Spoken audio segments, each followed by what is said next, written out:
Hi hello dear friends, welcome back. LK's നാടൻ അടുക്കളയിലേക്ക് എല്ലാവർക്കും ഒരിക്കൽ കൂടി സ്വാഗതം.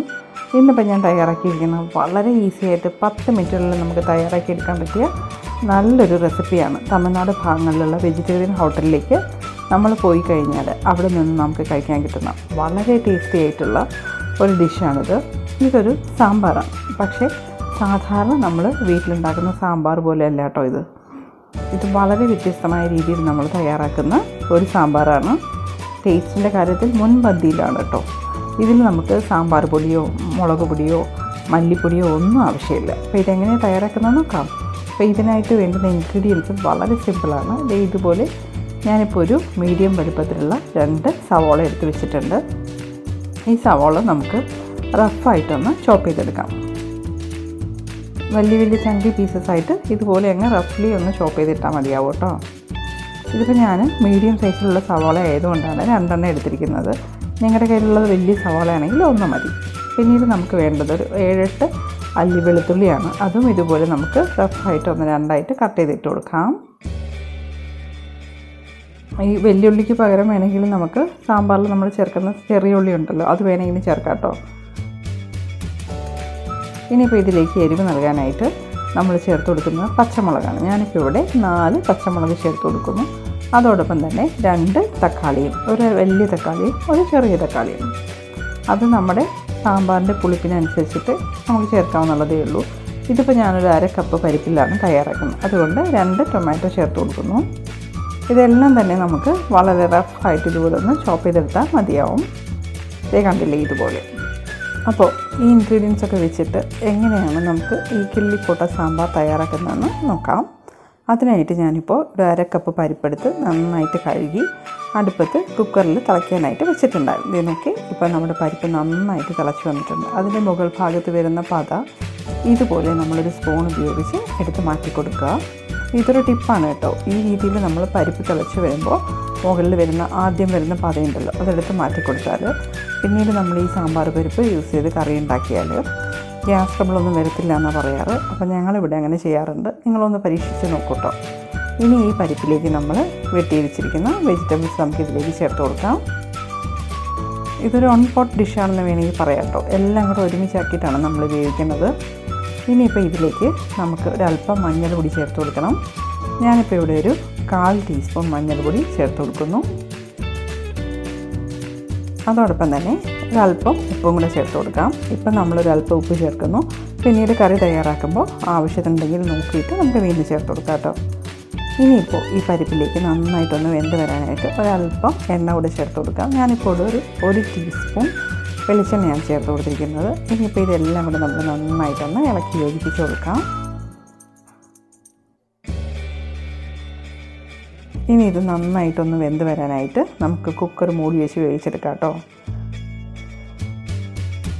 ഇപ്പോൾ കുക്കർ മൂടി വെച്ചിട്ട് ആദ്യ വിസിൽ വന്നതിന് ശേഷം നമ്മൾ തീ ഒന്ന് കുറച്ച് വയ്ക്കുക. എന്നിട്ടൊരു കറക്റ്റായിട്ടൊരു 10 മിനിറ്റ് കഴിയുമ്പോൾ വിസിൽ വന്നാലും വന്നില്ലെങ്കിലും സ്റ്റവ് ഓഫ് ചെയ്ത് വിട്ടോളൂ. എന്നിട്ട് അതിൻ്റെ പ്രഷറൊക്കെ പോയി കഴിഞ്ഞിട്ട് നമ്മൾ തുറന്ന് നോക്കുമ്പോഴേക്കും പരിപ്പ് നന്നായിട്ട് വെന്തിട്ടുണ്ടാവും. അപ്പോൾ ഈ ഒരു കറിക്ക് പരിപ്പ് നന്നായിട്ട് വെന്ത് ഉടഞ്ഞു വരണം, എങ്കിൽ മാത്രമേ ആ കറിയിൽ നല്ല ടേസ്റ്റ് ഉണ്ടാവുള്ളൂ. അതിപ്പോൾ നോക്കി കുക്കറിൽ നിന്ന് ആവി വരാൻ തുടങ്ങിയിട്ടുണ്ട്. അപ്പോൾ ഞാൻ വിസിലിട്ട് കൊടുക്കുകയാണ്. അപ്പോൾ ആദ്യ വിസിൽ വന്നതിന് ശേഷം തീ ഒരല്പം കുറച്ച് ഒരു 10 മിനിറ്റ് കൂടെ വെച്ചിരുന്നതിന് ശേഷം ഞാൻ സ്റ്റവ് ഓഫ് ചെയ്ത് കൊടുത്തിരുന്നു. ഇപ്പോൾ നമ്മുടെ കുക്കറിനുള്ള പ്രഷറെല്ലാം റിലീസായിട്ടുണ്ട്. നമുക്ക് തുറന്ന് നോക്കാം കേട്ടോ. ഇത് നോക്കി പരിപ്പും അതിനുള്ളിൽ നമ്മൾ ചേർത്ത വെജിറ്റബിൾസും ഒക്കെ നന്നായിട്ട് വെന്ത് വന്നിട്ടുണ്ട്.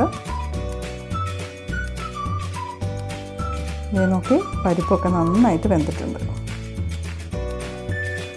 ഈ ഒരു പാകത്തിന് നന്നായിട്ട് തന്നെ വെന്ത് വരണം കേട്ടോ. ഇനിയിപ്പോൾ ഒരു സ്പൂൺ വെച്ച് നമ്മൾ നന്നായിട്ടൊന്ന് ഉടച്ചു കൊടുക്കുക. ഒന്ന് ലൈറ്റായിട്ടൊന്ന് ഇളക്കി കൊടുത്താൽ മതിയാവും. അപ്പോഴേക്കും ഈ പരിപ്പ് ഒന്നും കൂടെ ഒന്ന് നന്നായിട്ട് കുഴഞ്ഞു വരും കേട്ടോ.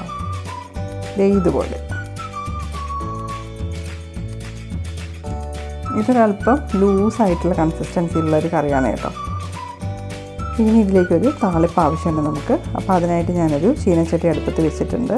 ഇത് നന്നായിട്ടൊന്ന് ചൂടായി വരുമ്പോൾ ഇതിലേക്ക് 1 ടീസ്പൂൺ നമുക്ക് എണ്ണ ചേർത്ത് കൊടുക്കാം. എണ്ണ നന്നായിട്ട് ചൂടായി വന്നിട്ടുണ്ട്. അതിലേക്ക് ഒരു 1/4 ടീസ്പൂൺ കടുക്, അതോടൊപ്പം തന്നെ ഒരു 1/4 ടീസ്പൂൺ ഉലുവയും നമുക്ക് ചേർത്ത് കൊടുക്കാം. അതോടൊപ്പം ഒരു 1/4 ടീസ്പൂൺ ജീരകവും ചേർത്ത് കൊടുക്കണം.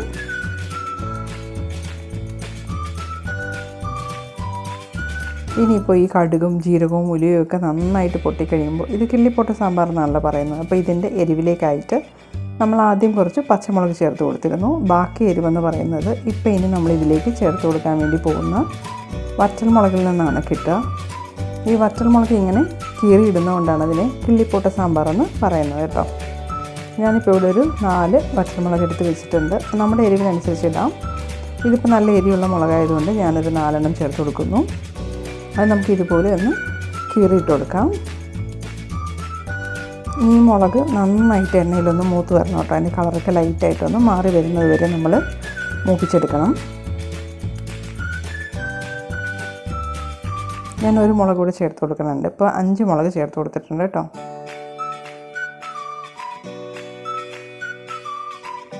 ഇനിയിപ്പോൾ നമുക്ക് നമ്മുടെ ഈ കറിയിലേക്ക് ആവശ്യത്തിന് അല്പം കായപ്പൊടിയൂടെ ചേർത്ത് കൊടുക്കാം. ഞാനിപ്പോൾ ഇവിടെ ഒരു 2 നുള്ള് കായപ്പൊടി ചേർത്ത് കൊടുക്കുന്നു. ഈ കായപ്പൊടിയും ഉലുവായും ജീരകവും ഒക്കെ ഈ എണ്ണയിൽ മൂത്ത് വരുമ്പോൾ നല്ലൊരു മണം വരുന്നുണ്ട് കേട്ടോ. ഇനിയിപ്പോൾ ഇതിലേക്ക്, ഈ താളിപ്പിലേക്ക് നമുക്ക് നേരത്തെ തന്നെ കുക്കറിൽ വേവിച്ച് വെച്ചിരിക്കുന്ന പരിപ്പ് ചേർത്ത് കൊടുക്കാം.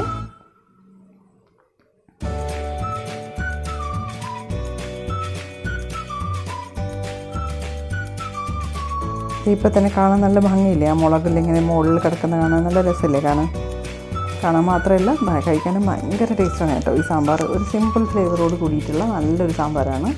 നമുക്കിതിന് മുളക് പൊടിയോ മല്ലിപ്പൊടിയോ സാമ്പാർ പൊടിയോ ഒന്നിൻ്റെ ആവശ്യമില്ല, പക്ഷേ കഴിക്കാൻ നല്ല ടേസ്റ്റാണ്. നമ്മൾ ദോശേൻ്റെ കൂടെയും ഇഡ്ഡലീൻ്റെ കൂടെയും അതോടൊപ്പം തന്നെ ചോറിനും നല്ല ടേസ്റ്റാണ് കഴിക്കാനായിട്ട്. ഇനിയിപ്പോൾ ഇതിൽ പുളിപ്പിന് വേണ്ടിയിട്ട് അല്പം പുളിവെള്ളം ചേർത്ത് കൊടുക്കാം.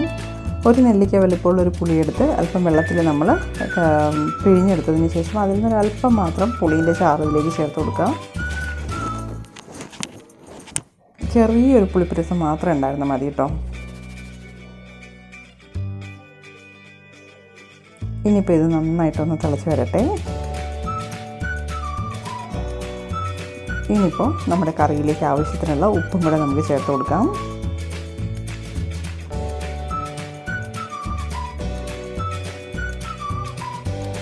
ഇതുപോലെ ഒരു ലൂസ് കൺസിസ്റ്റൻസിയിലുള്ള ഒരു കറിയാണിത്.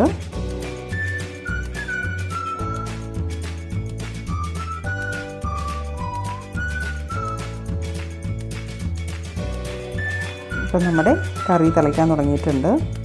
ഇനിയിപ്പോൾ നമുക്കിതിലേക്ക് ഒരല്പം മല്ലിയില കൂടെ ചേർത്ത് കൊടുക്കാം.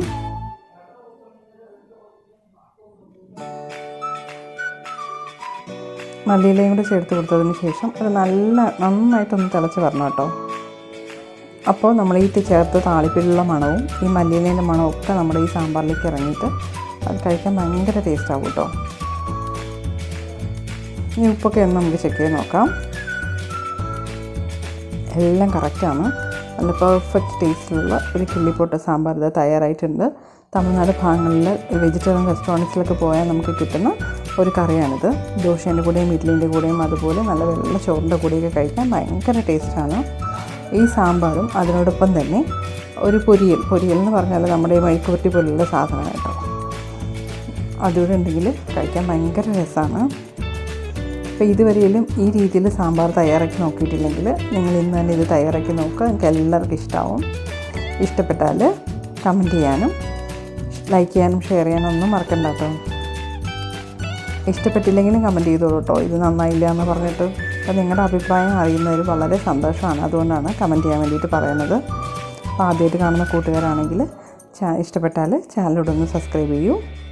അപ്പോൾ വീണ്ടും ഇതുപോലുള്ള സിമ്പിൾ ടേസ്റ്റി ആൻഡ് ഈസി ഡിഷസുമായിട്ട് വരുന്നത് വരെ thank you for watching and keep on watching LK's നാടൻ അടുക്കള.